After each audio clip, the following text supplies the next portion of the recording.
Lagos and Ogun on Lagos-Ibadan Expressway.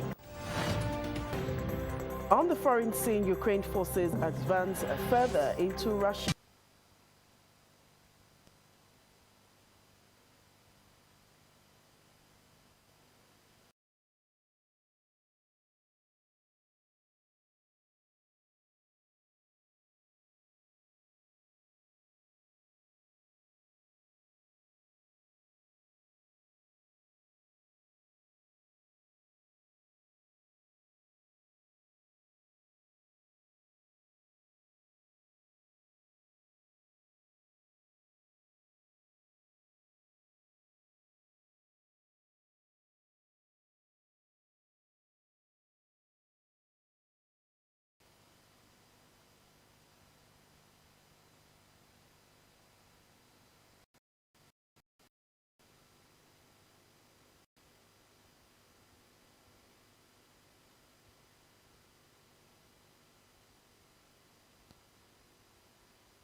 Welcome and thanks for joining us. I am Adebimpe Omotayo.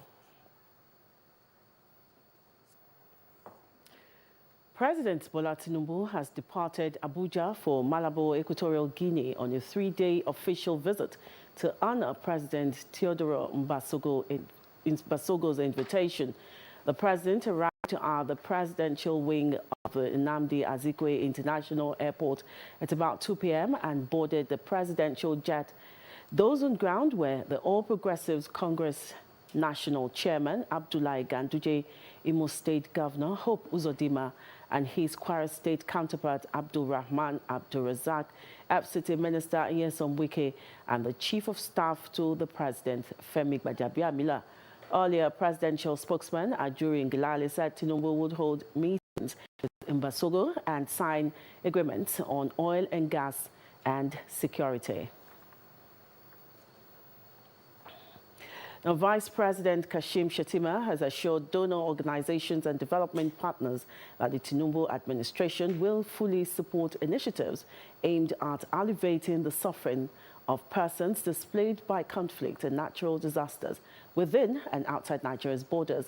The Vice President gave the assurance when he received a delegation from the United Nations High Commissioner for Refugees led by its Assistant High Commissioner for Operations, Rauf Mazu, on a courtesy visit to the presidential villa, Abuja.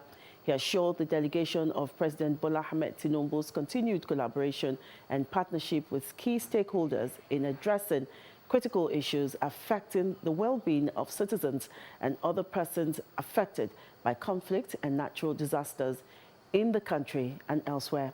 Earlier, UNHCR Assistant High Commissioner for Operations, Mazu, highlighted Nigeria's exemplary treatment of refugees and discussed plans for enhancing support and transitioning towards sustainable development strategies.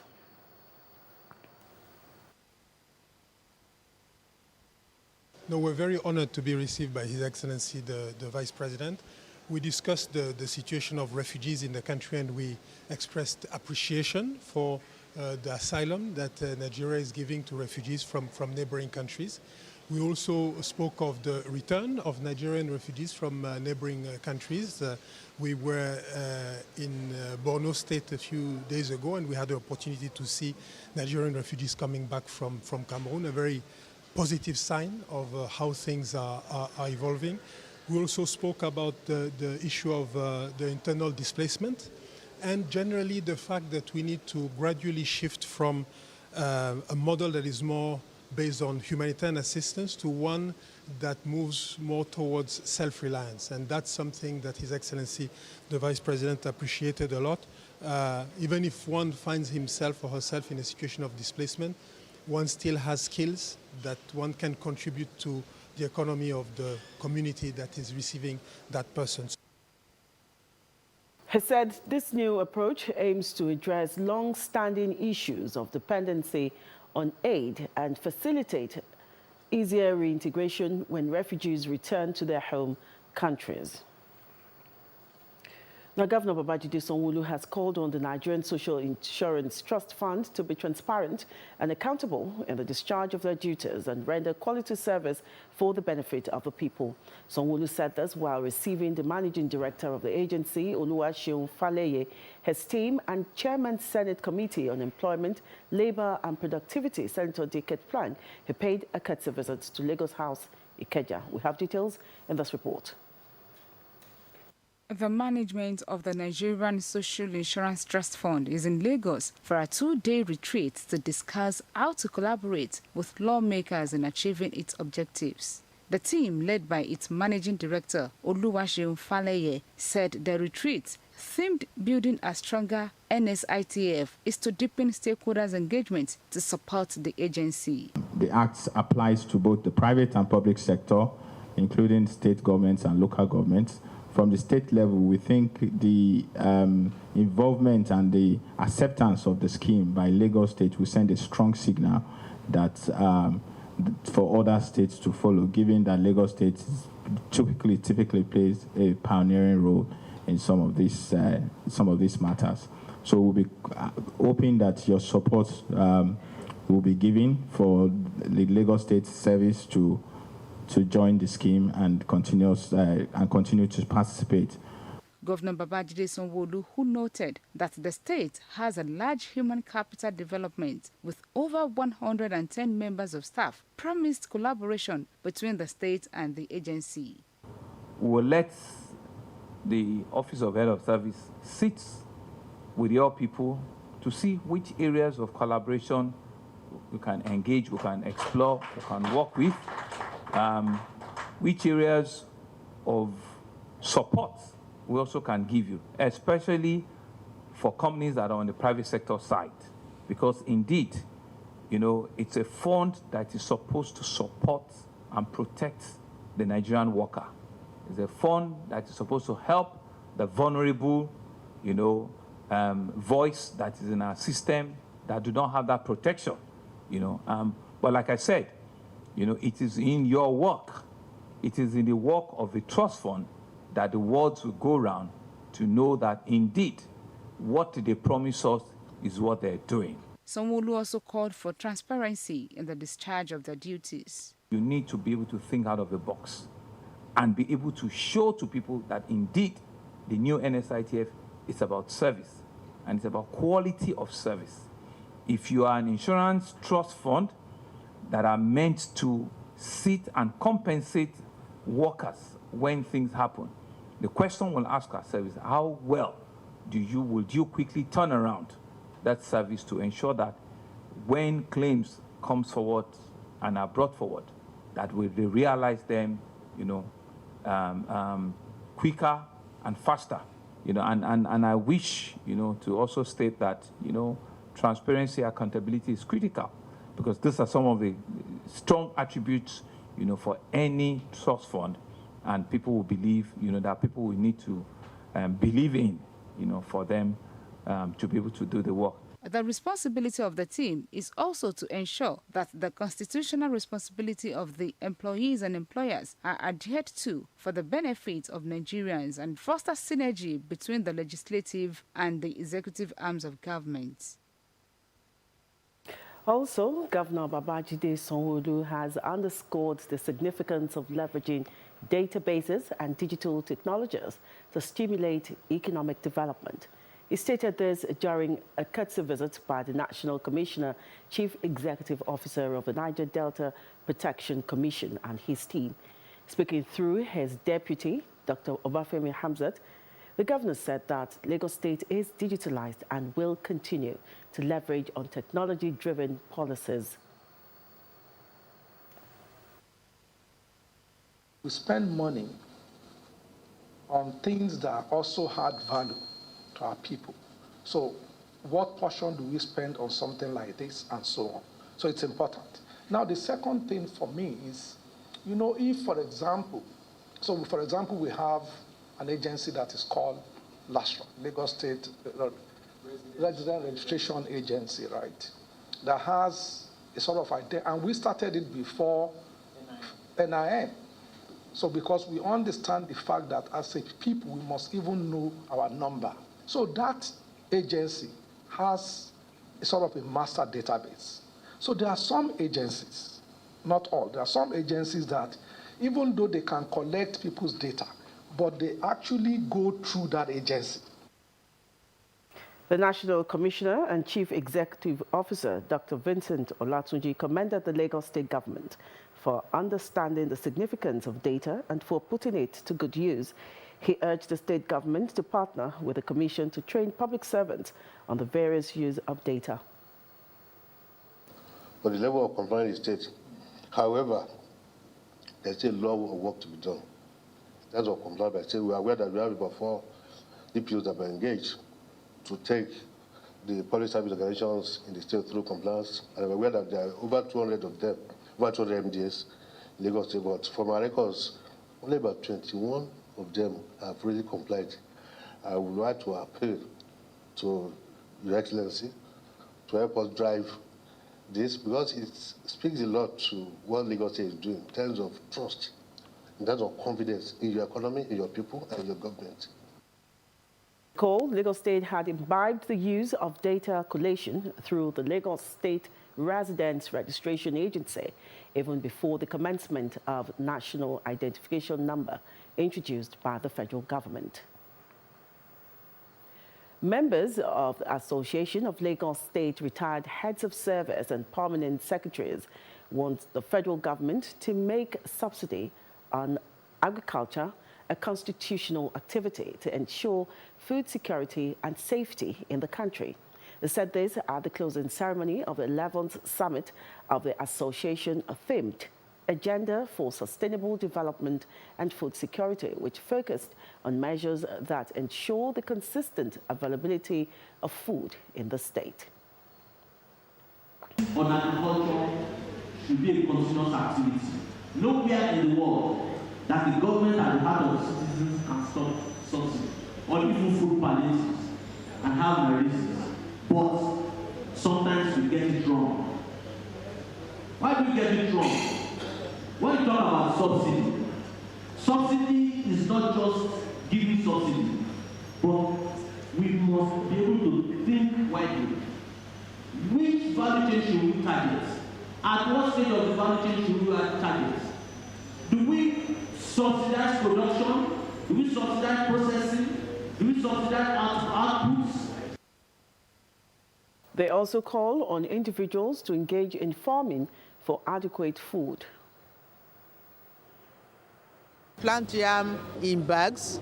You can plant vegetables in bags, in sacks. So even when your area is totally built up, you can still plant something. If you are able to get pepper from your backyard, you won't have to go and spend money on pepper. And these things don't cost much. Mr. Governor had promised that he will do all humanly possible to make sure that a leverage on that and making sure the food for Lagosians will be made available at a very subsidized cost.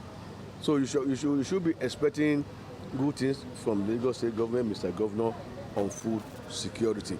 And when there is food security, this Ebin Pami syndrome will not be there again. The association gather annually to contribute their wealth of experience to the development of the state. The Lagos State government has issued a stern warning to miscreants defacing the median along the Lagos-Ibadan Expressway with feces. General Manager, Lagos State Environmental Protection Agency, Tunde Ajayi, gave the warning when the Lagos State government, in partnership with Ogun State government, cleaned up the Lagos-Ibadan Expressway median.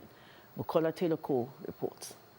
The Lagos-Ibadan Expressway is widely regarded as the busiest interstate road in Nigeria. The 127.6 kilometers expressway is one of the important road infrastructure, with the federal government spending billions of naira on its construction. However, from the Ojodu-Berger axis to the Shagamu interchange, this infrastructure is littered with human feces, with a stench enveloping passers-by.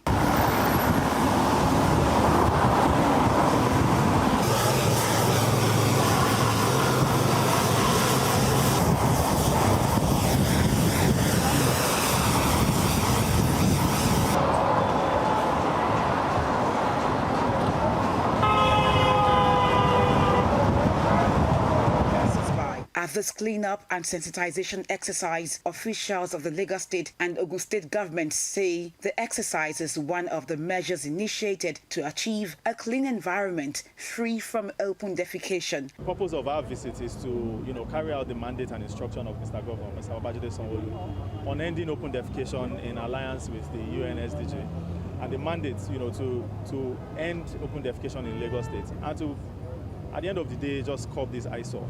It's been a problem for a while. It's been lingering, and basically, it's a function of collaborating effectively between the two states involved, Lagos and Ogun State. In year 2021, Lagos and Ogun State signed a joint commission, development commission, and one of the plans now is to start implementing it so that we address our insecurity challenge. We can also share ideas, harmonize our tasks. So I'm sure that is why we're here today, to further advance on the development commission signed with the Lagos State government. Residents were urged to refrain from defacing public infrastructure and to adopt more hygienic practices to protect public health and the environment. Advice to Lagosians, particularly people who are fond of doing this heinous act, is to immediately stop it. Do not be caught trying to defecate in the middle of the road. It is dangerous and damaging to the health, to the environment, to the aesthetics of Lagos, and to the optics of what Lagos stands for. Open defecation has been linked to the spread of diseases such as cholera, diarrhea, typhoid fever, and also a major contributor to water pollution. Bukola Taylor-Cole, LTV News. Still ahead. Broadcasters advised to operate on professionalism and ethics of the media industry at the National Conference of Society of Nigerian Broadcasters. That's in a moment. Stay with us.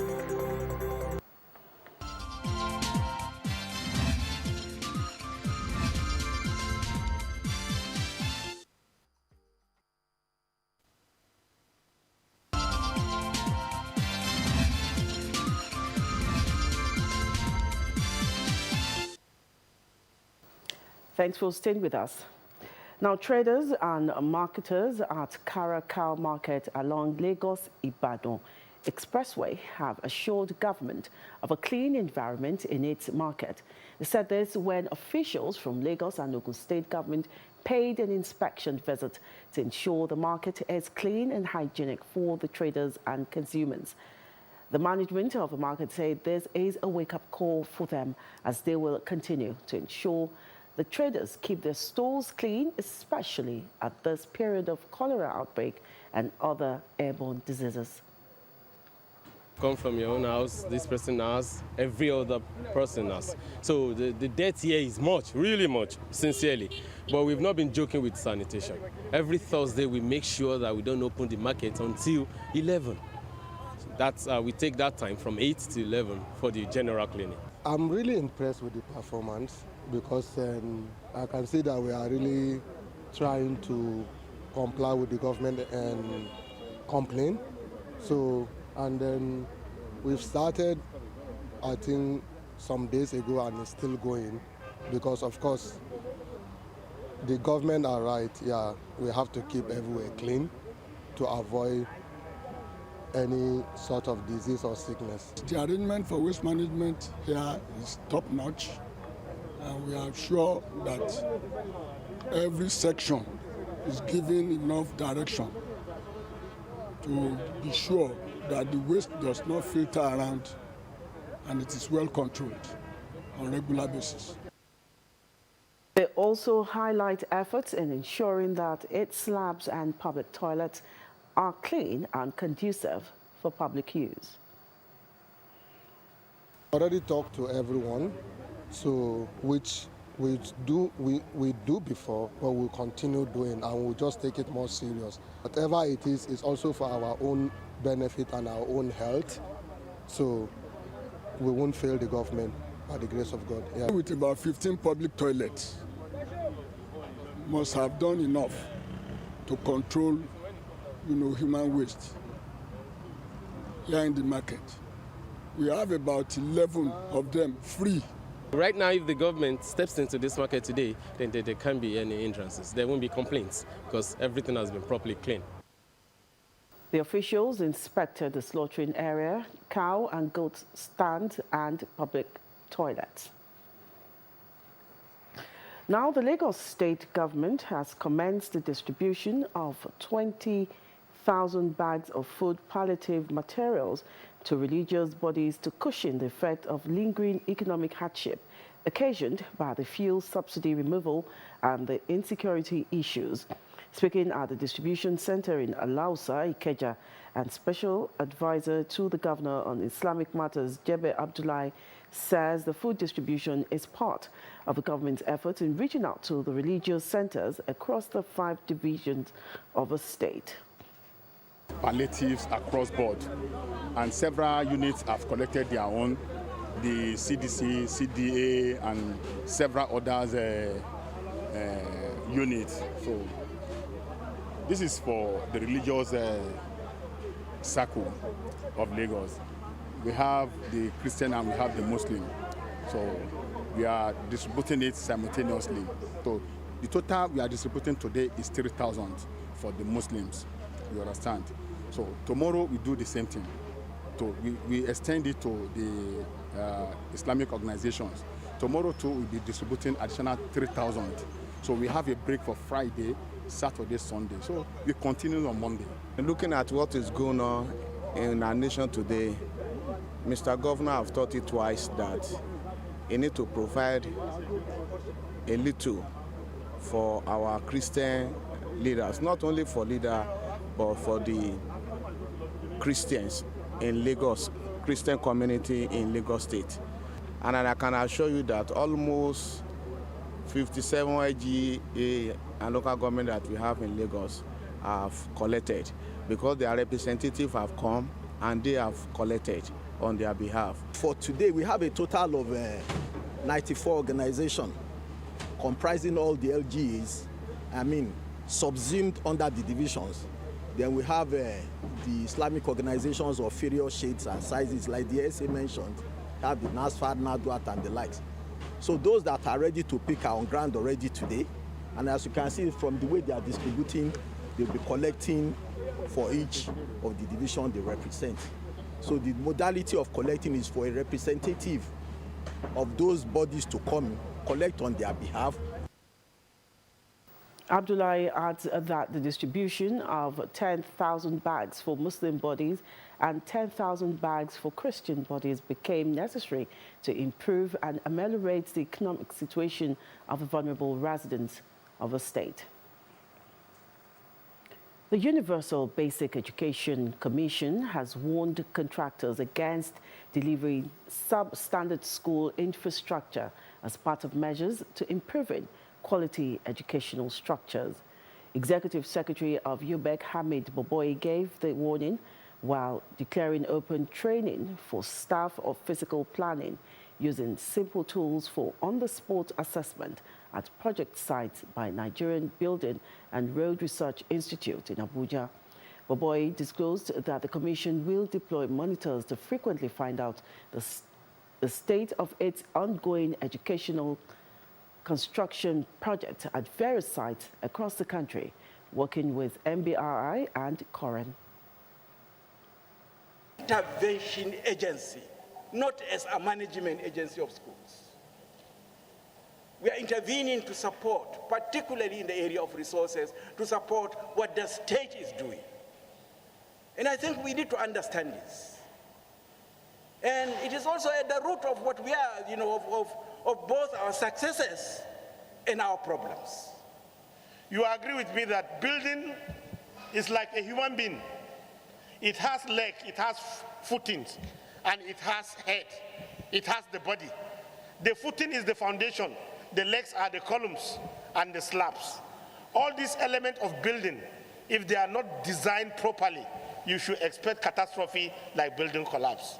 The quality of the material plays a vital role. Every element you see goes with the quality. The steel has its own quality. The concrete has its own quality. Every building you see, if you are going to design it properly, you must specify the quality of concrete to use. In a related development, the federal government has re-emphasized its plan to establish one smart school across the 36 states in Nigeria. Minister of Education, Professor Tahi Mamman, discussed this while taking a tour of the FCT Smart School alongside the Minister of State, Yusuf Sununu, in Kashi, Abuja.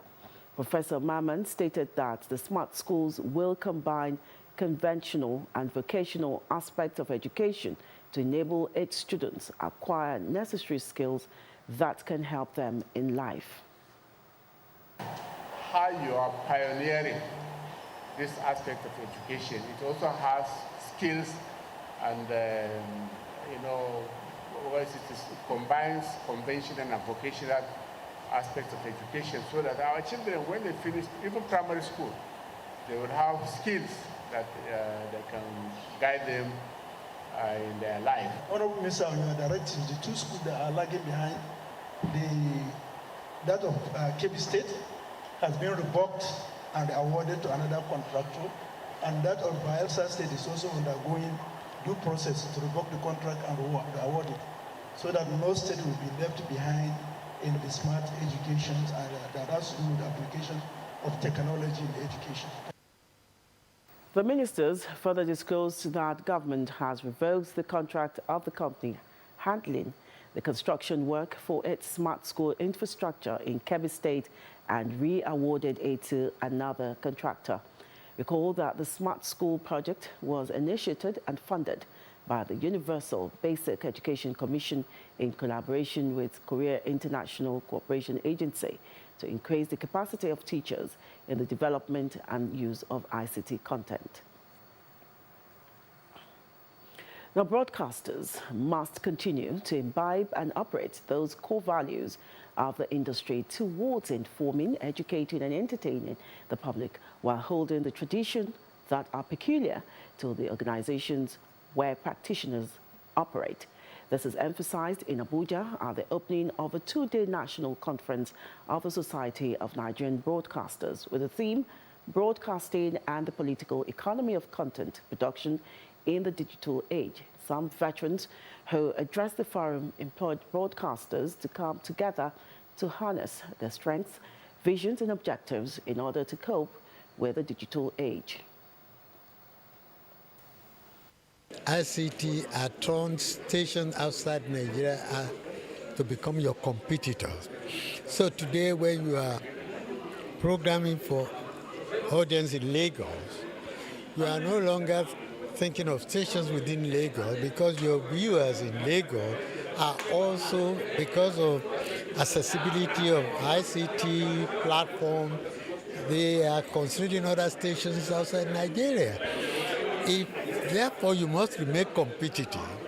You must be creative enough to give them what you can call international standard in terms of content, in terms of education, in terms of information.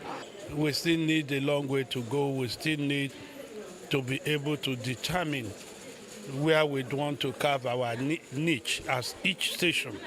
If you want to do what everybody is doing, will you be successful?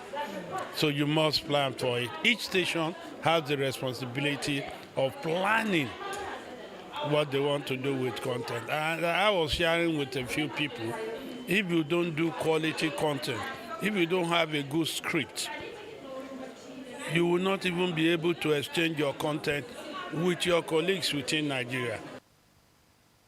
The advent of digital platforms has created an avenue for content creators in the country to be more innovative.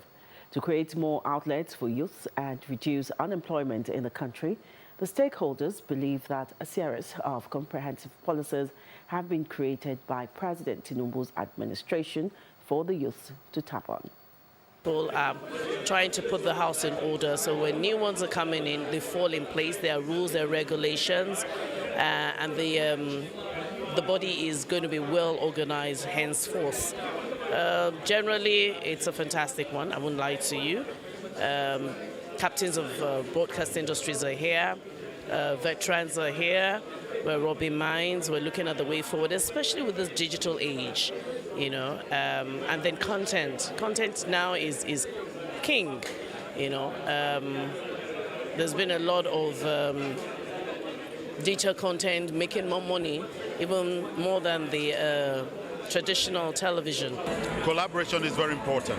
Content producers, the television or broadcast industry can actually work together and look at content that is relevant, content that will help to build the unity, develop the country, and not content or stints that will divide the country and portray the country in a bad light. I think broadcasting and content creation should be used for national development, for our integrity. It is the hope of many that the first National Conference of Nigerian Broadcasters will bring to the fore those salient issues affecting the broadcasting industry, the practitioners and the regulators across board. Coming up.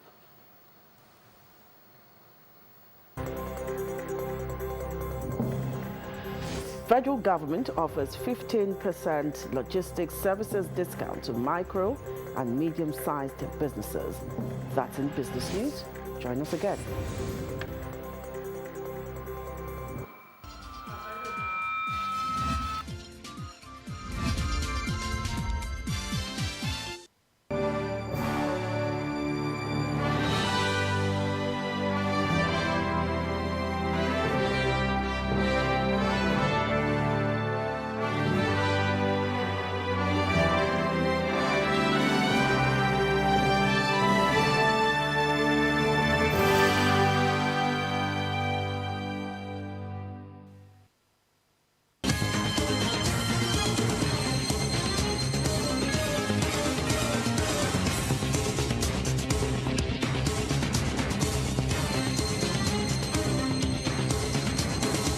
On Business News tonight, as part of efforts to improve business conditions, expand sales and lower operational costs for small and medium enterprises in Nigeria, the federal government, through the Small and Medium Enterprises Development Agency, has offered a 15% discount on logistics to help small businesses cut their transportation expenses. This initiative, in partnership with the Nigeria Postal Service, aims to enhance business conditions, boost sales and reduce operational costs, and will commence on August 26. Director General of SMEDAN, Charles Odi, said this while signing a memorandum of understanding with the Postmaster General of NIPOST, Tola Odeyemi, in Abuja. Odi described the collaboration as a direct response to feedback from SMEs regarding the high cost of logistics and its negative impact on sales. According to him, the feedback received by the agency through its engagement with MSMEs revealed that in some cases, the cost of delivery exceeds cost of items, discouraging sales and limiting commercial opportunities for SMEs in their immediate environment. On her part, the Postmaster General Tola Odeyemi says the partnership was long overdue and would contribute to the achievements of inclusive economic growth, considering that MSMEs, which represent over 90% of businesses and contribute half to the GDP, serve as the backbone of the economy. Through this partnership, both agencies will utilize their offices and stations nationwide to initiate, process, and fast-track deliveries, ensuring that small businesses can move goods to remote parts of the country efficiently, timely, and affordably.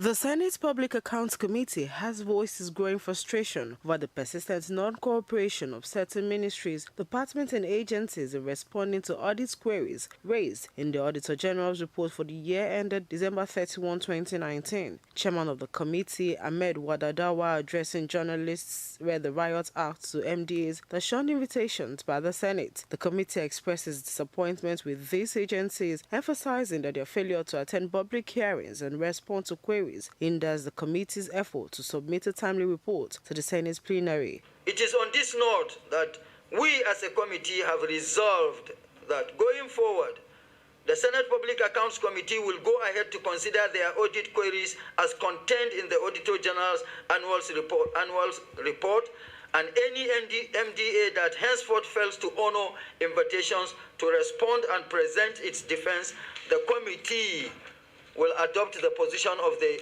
auditor. Also, this resolution will be added to our rules of engagement if MDS fail to improve on their attendance to invitations. The MDs identified as particularly non-compliant at the Office of the Accountant General of the Federation, Nigerian Mining Cadastral Office, Federal Inland Revenue Service, and Nigeria Upstream Petroleum Regulatory Commission. The committee reaffirmed its commitment to protecting the interests of the Nigerian people and ensuring that public funds are managed with utmost integrity. The Lagos State government has been advised to have a food crisis preparedness plan to address the food security in the state. Speakers at the 11th Summit of the Association of Lagos State Retired Heads of Service and Permanent Secretaries also commend the Lagos State government for its drive in the food value chain. Speakers with diverse knowledge in agriculture prefer solutions to the food insecurity being experienced in the country.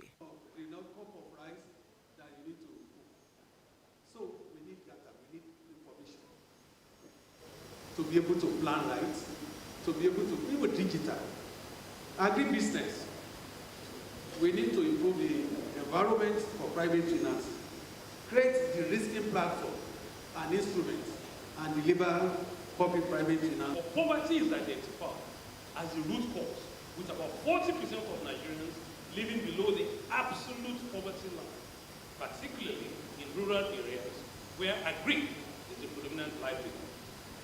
Regional disparities are evident, as seen in the southwest region of Nigeria, where persistent challenges in the agri sector have reduced farming activities and food production potential.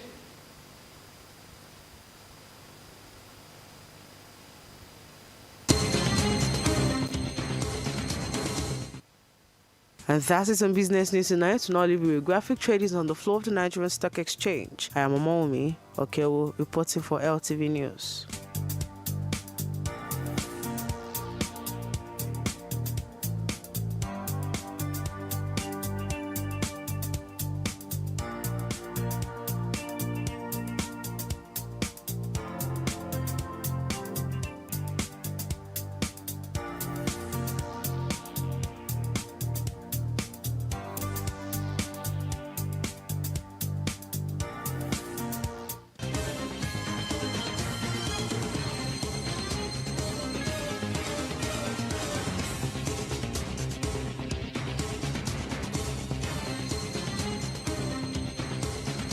On entertainment news tonight, it was a beautiful atmosphere as Lagos Tourism celebrates World Indigenous Peoples Day in grand style, showcasing its rich cultural heritage, diversity and uniqueness as it continuously uses the cultural and tourism heritage to draw global attention and drive investment opportunity for the state.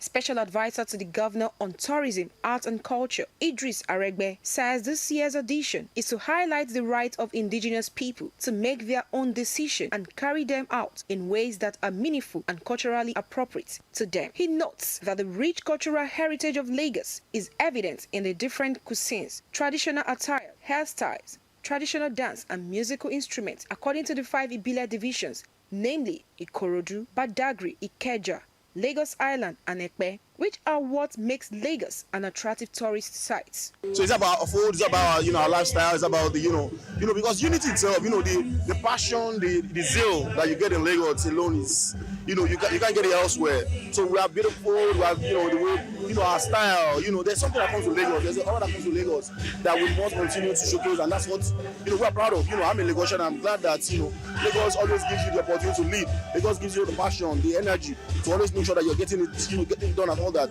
And that's the more reason why, today, we've been able to look at it that, the most important thing is let's engage the youth, let's be able to tell ourselves, more about Lagos. It's actually very important to celebrate the Indigenous Day, and it's also celebrating our heroes past as well. Let's know exactly what they have done in the past so we can build on it for the future. Without our culture, we are nobody. So we need to uphold our culture. Our culture is our value. So what Lagos State government is doing is to harness all the cultural aspects in Lagos State, bring them together and speak to it. What type of development do we want? Through culture. And if you look at a developed world like China, they do with their culture. India do with their culture. So why must we do without our culture? So that is the reason why the governor did fit and said we should come up with something like this. veteran thespian and poet Pa Peter Fatomilola, who led a dance troupe with his epic chanting of Ori to the delight of the audience, commended the Lagos State government for maintaining and sustaining the rich cultural festivals across the 3 senatorial districts. They proved themselves to be correct children of Lagos soil. There are no bastards. Acquiring foreign culture or foreign ideology does not disturb you to uphold your own culture.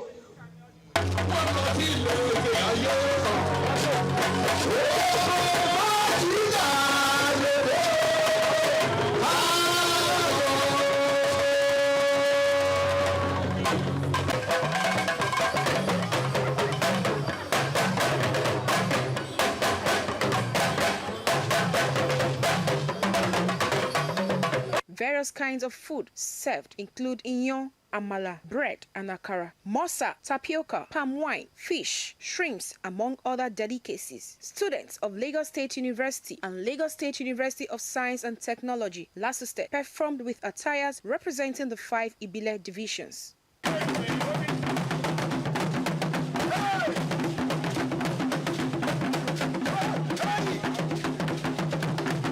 And that's all on entertainment news tonight. Back to the studio.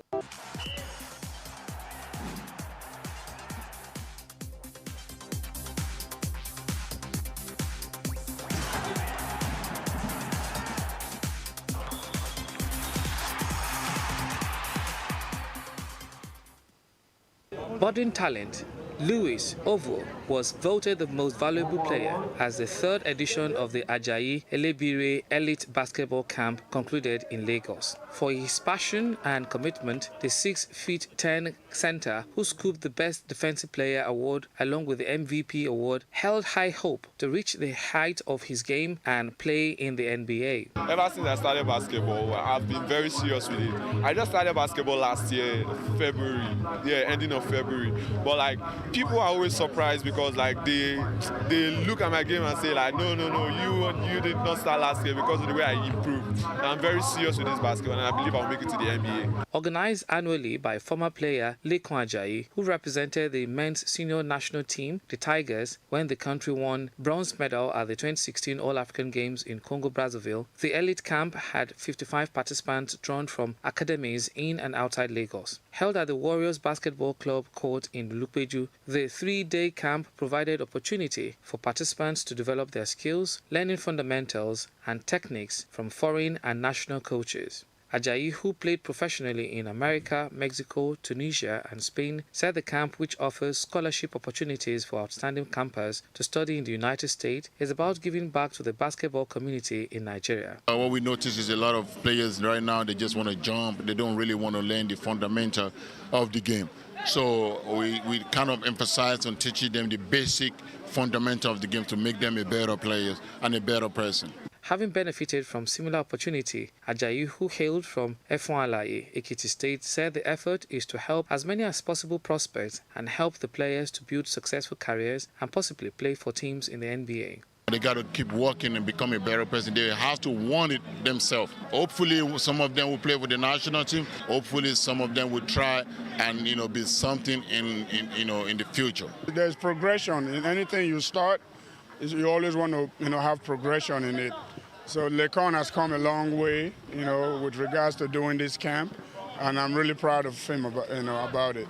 The final day of the camp saw participants exhibit their talent in skills challenge, while the All-Star game featured the selected players, after which outstanding participants received various awards. The best 5 players picked by the coaches received scholarships to play basketball and further their education in the United States.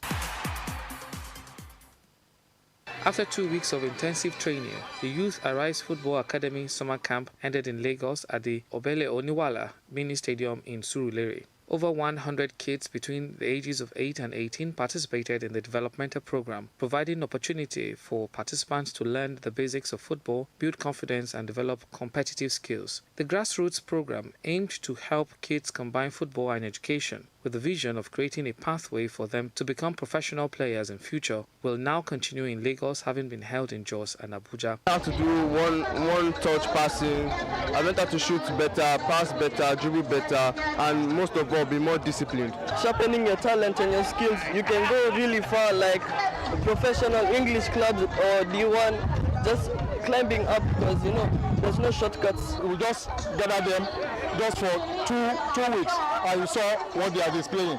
Once we train them for, let me say, a month or two, they will explode. Novelty matches were played in the boys under 10, 13, 15 and 19, while the girls who showcased their talent in memory of late Olaiwola Olagbemiro, a former Green Eagles player and technical director of the Nigerian Football Federation. The target of WIAFA in Lagos is 4 centers.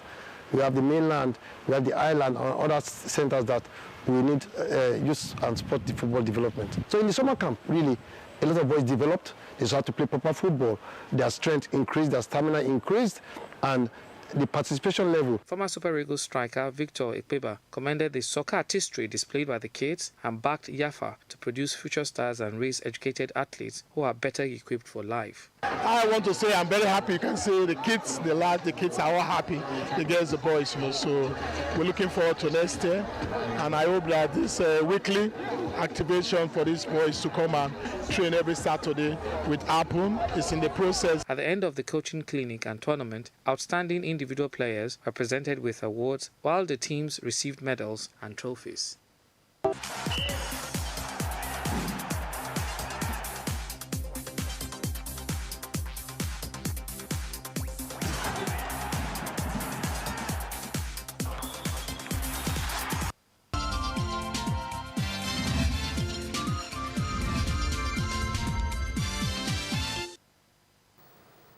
On the foreign scene, Ukraine is pushing further into Russia after claiming hundreds of square miles of territory in a surprise cross-border attack. Ukraine's President Volodymyr Zelensky says the assault on the Kursk region is into a second week and marks a major shift in tactics from Kyiv.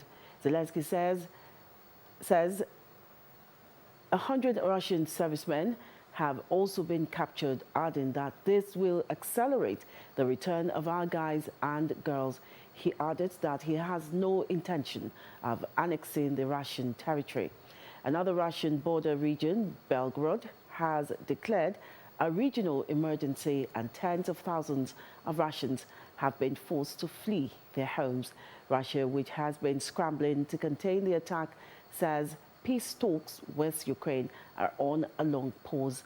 There is speculation Kyiv could be trying to strengthen its hand in negotiations with the attack. Let's take a look at tomorrow's weather forecast.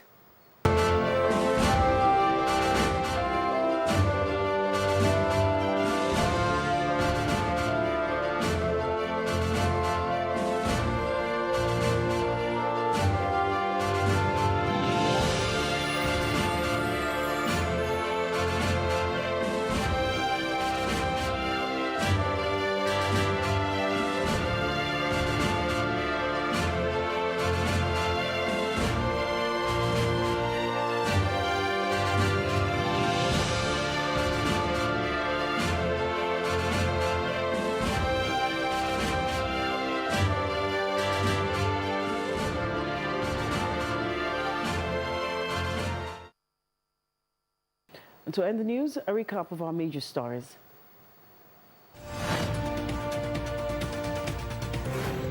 President Bola Tinubu has departed Abuja for a 3-day official visit to Equatorial Guinea, focused on strengthening bilateral relations.